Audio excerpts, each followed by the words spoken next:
Capítulo 12. As Senhoras da Caridade. O almoço, ao meio-dia, foi uma refeição silenciosa. Esse era o dia da reunião das Senhoras da Caridade. Poliana até tentou falar, mas não conseguiu porque, nas 4 vezes que tentou, teve de se interromper por quase dizer contente, sempre se atrapalhando muito. Na 5ª vez, Miss Polly abanou a cabeça impacientemente. Se você tem alguma coisa a dizer, diga logo. Use quantos contentes quiser, não fique aí gaguejando. Poliana alegrou-se. Ah, muito obrigada. É muito difícil não pronunciar aquela palavra. Joguei durante tanto tempo aquele jogo. Jogou o quê? Perguntou tia Polly. Aquele jogo, o do papai. Poliana interrompeu-se novamente, com um incômodo rubor nas faces, quando se viu novamente em terreno proibido. Miss Polly enrugou a testa e não disse nada. Durante o restante da refeição não falaram mais nada.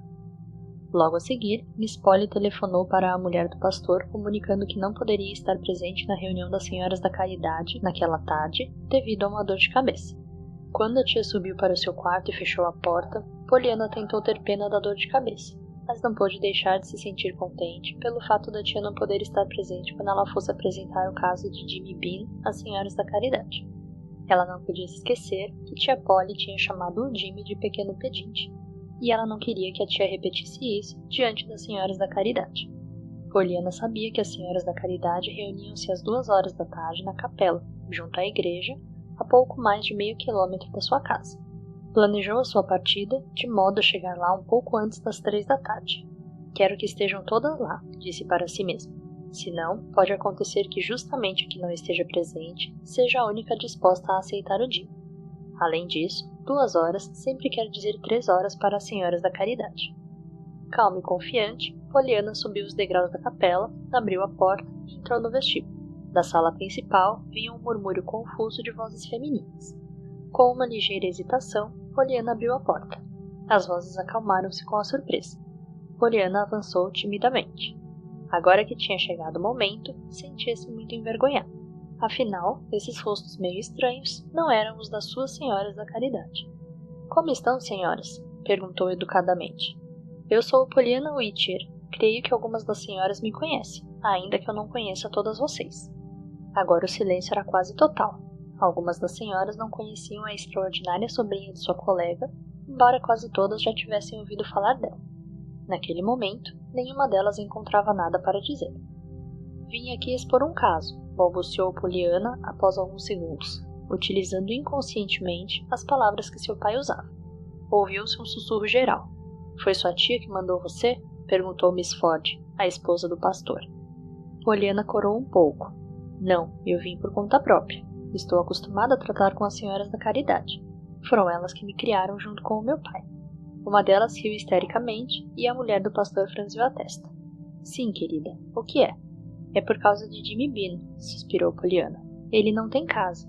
Mora no orfanato que está cheio e ele acha que não o querem lá. Por isso quer uma família. Quer alguém que seja uma família para ele, que tome conta dele. Tem 10 anos e vai fazer 11. Pensei que alguma das senhoras pudesse tomar conta dele.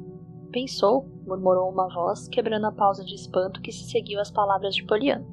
Com olhos ansiosos, Poliana percorreu o círculo de rostos em torno dela.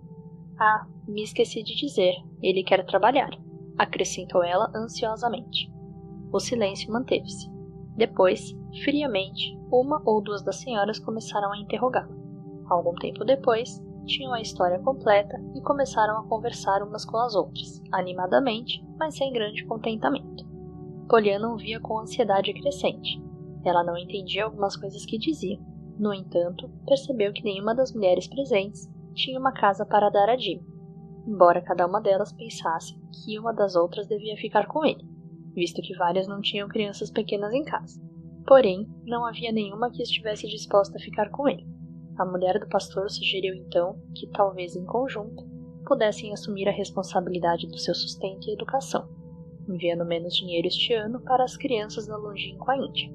Várias senhoras falaram, e algumas ao mesmo tempo, ainda mais alto e de modo mais desagradável do que antes. Diziam que a associação delas era famosa pelas doações que faziam às missões na Índia, e várias diziam que seria uma pena se este ano dessem menos dinheiro. Poliana voltou a não entender muito bem o que estavam dizendo. mas parecia que o importante era que o nome de uma associação rival não aparecesse no lugar delas, numa certa lista. Mas Pollyanna devia ter entendido mal. Era tudo muito confuso e pouco agradável, de maneira que Pollyanna ficou satisfeita quando se viu de novo lá fora, respirando ar puro.